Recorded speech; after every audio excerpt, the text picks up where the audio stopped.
Welcome to Fireside Giants. My name is Alex, your host for today. I want to take a look at fourth round tight end draft pick Daniel Bellinger and really what he's bringing to this team. As we know, he's a really great run blocker, which is something the Giants haven't had the past couple seasons. Of course, Levine Toilolo kind of being that like primary run blocker, but he did not offer really anything in the receiving game. Daniel Bellinger, on the other hand, could definitely offer a little bit more in the receiving game. I kind of want to take a look at that. What he's done in the past, where he ranks in terms of tangible traits, and why the Giants saw him as their, potentially for future tight end. This is a team that is being taken over by a lot of Buffalo Bills executives, and they also spent a mid-round pick on Dawson Knox a couple years ago, who is now their starting tight end. So fourth round seems to be like their kind of key draft round to target tight ends. Personally, I really like Jeremy Ruckert. Of course, he went to the New York Jets. He grew up a Jets fan, so that's pretty cool for him. I think the Jets are doing a great job with the way they're rebuilding. I think the Giants, while they did make some interesting draft picks, did obviously get Evan Neal and Kayvon Thibodeau, which is a huge start for Joe Schoen and this future team here. But let's take a look at Daniel Bellinger and really what he's going to offer this Giants team. So Daniel Bellinger is a really interesting prospect. Back when he was a high schooler, he was a two-star prospect via 247 Sports, and ultimately he kind of eased his way into that San Diego State offense. He started every year for the Aztecs, really grew as a blocker as time went on, but he never really found his feet going downfield in the receiving game. He's a phenomenal underneath security blanket target. We've seen Evan Ingram drop footballs consistently over the past couple seasons. And, he signed a new deal with the Jacksonville Jaguars. And, him leaving actually is good for the Giants because he ultimately gives them a compensatory pick in 2023, probably a fifth rounder or sixth rounder. But when you're looking at Evan Ingram, he really struggled as a run blocker and he just didn't have the size, didn't have the technique. And willingness. He did work really hard to try and improve, but I just never think he got there in terms of being an adequate run blocker. The offensive line being a significant problem as well. I mean, I'm not going to put all the blame on Evan Ingram. His main issue was catching the football. The guy had feet for hands. He had an 8% drop rate last season, which isn't the worst of his entire career. He dropped 4 passes, but looking back at 2020, he dropped 8 passes with an 11.3% drop rate. So now the Giants can kind of move forward and get a tight end who does not drop the football very often. Daniel Bellinger did not drop a single pass last year. In fact, he was ranked first in drop rate last season, and drops obviously at 0. So he was obviously not going to be, kind of put in the high percentile there. But having a tight end who can catch the football and you can depend on in the middle of the field underneath, most of his routes do not travel more than 10 yards. So he ran a couple of routes that were kind of beyond 10 yards, but very seldom did he do that. He really hovers in the 0 to 5 yard range, 0 to 10 yard range. That's where he makes his money. That's where he's going to be an essential factor, in my opinion, for Daniel Jones. And when you're looking at Daniel Jones, he loves to have those underneath options. Sometimes he gets stuck on those going through his progressions. And I think Daniel Bellinger having just good hands in the middle of the field, a big body, big frame. He is 6'5" and 253 pounds, so he's got some really good size to his game. Most of his best games came last year against New Mexico State in 2020, and San Jose State 2020 as well. His worst game came against Utah last season. This is a player who really kind of lined up mostly in line at 505 total snaps in line, 127 in the slot. So at least he has some experience, starting in an alignment as a receiver in the slot, which I think the Giants will want to do sometimes. Look at what the Chiefs do with Travis Kelce. They line him up in the slot all the time. Dawson Knox definitely goes out of the slot sometimes. But if you're looking at Travis Kelce, of course, he's the premier tight end in terms of a receiver in the NFL. But if you look at his snaps by position, in line, he had 463. This is 2021. He had 402 in line, and he went out of the slot 422 times. He actually lines up out wide on 265 snaps. So they kind of use him all over the field. He's also 6'5" and 260 pounds. So very similar frame to Daniel Bellinger. I really am curious to see what the Giants see in Daniel Bellinger in terms of what he can do as a receiver. If you look at Travis Kelce in the blocking category, he's also a pretty solid run blocker. So he kind of across the board just dominates. And we know he's arguably the best tight end in football. And of course, Mark Andrews is another guy. I really like Mark Andrews. Definitely kicked ass for my fantasy team last year. He's another guy who is a tremendous run blocker. And as a receiver, he's 6'5", 256 pounds. So Daniel Bellinger has a very similar size and similar frame to Travis Kelce and Mark Andrews. Is he going to be those players? Probably not. But what is he really good at? Run blocking. He is one of the best run blockers in college football at the tight end position. This is a guy who's willing, 3 years of starting experience in pro style concepts and usage. He has good speed. His straight line speed is actually like pretty impressive if you look at his tangible metrics. His 40-yard dash is 4.63. That's above average. That ranked in the 82nd percentile among all tight ends in this draft class. Hand size is 11 inches in the 99th percentile. The guy has freaking oven mitts for hands.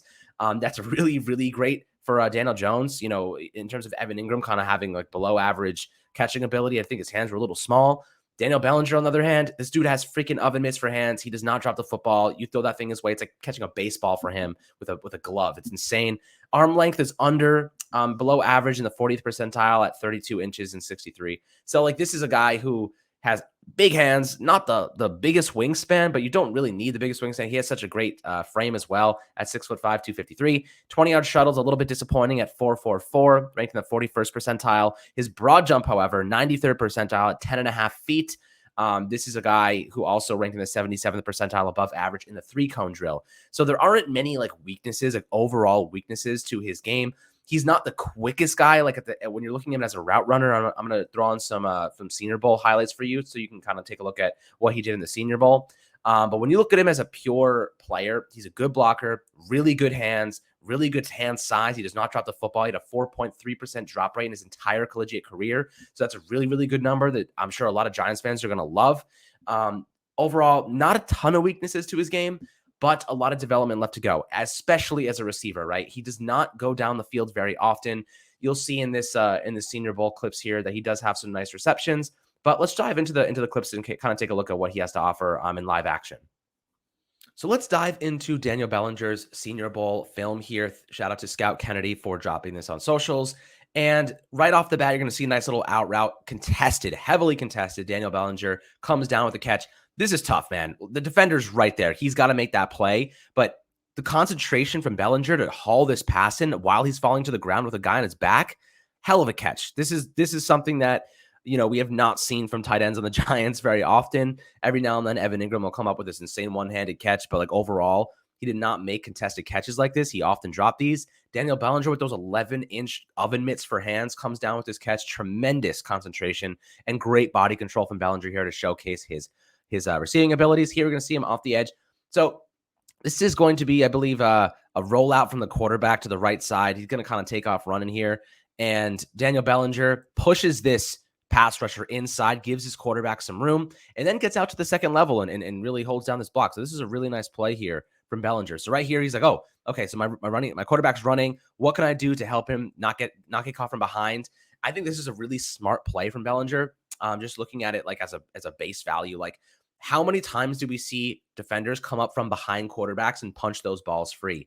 Pause. But Bellinger here, in a live action game, would have come and actually helped seal those blocks off. So I think that was a good move by him, turning around and making sure nobody was coming up from behind Sam Howell from UNC. So let's take a look here at Bellinger. So Bellinger's right in the middle of the screen. He's running this crossing route right now. And I believe this is Malik Willis, and he's nice little sidearm throw from Malik. I mean, that's a crazy throw. But Bellinger, security blanket, finds some space in the coverage. Really nice job by Bellinger to just find space and be an option for his quarterback who's rolling out and needs to get rid of this football, right? He's under pursuit immediately in this play action. So the defender does not bite for this, but gets outside, really does a good job getting outside there. Look at that great throw. And Bellinger's wide open, easy catch. First down in the NFL. Nice job. He's not the type of guy, by the way, like you kind of watch him. He's a little bit awkward. He's like Bambi. He kind of like falls down a lot. He doesn't have like that insane quickness, like I mentioned before. He does not have that really quick ability to change direction. The 20-yard shuttle is a 4.44. He's not someone that's going to make guys miss in the open field. However, he has good straight line speed. So if he has room, he's gonna do some stuff with the football in his hands. Let's take a look here. Nice job and a quick out. Just showing you his concentration, making sure that football is in his hands before he turns his head. right? Gets that football, make sure he seals it up, and bam, turns his head and he's ready to go. I love to see it when receivers, tight ends have keep their eyes on the football. So many times in the NFL, you'll see those concentration drops where they're like kind of going to get the football, the ball's coming towards them, and they'll just kind of turn away before the football gets to them. You like to see his eyes very concentrated, making sure. Of course, live action a little bit different when there's 300-pound linebackers coming at you, but nice to see his concentration there.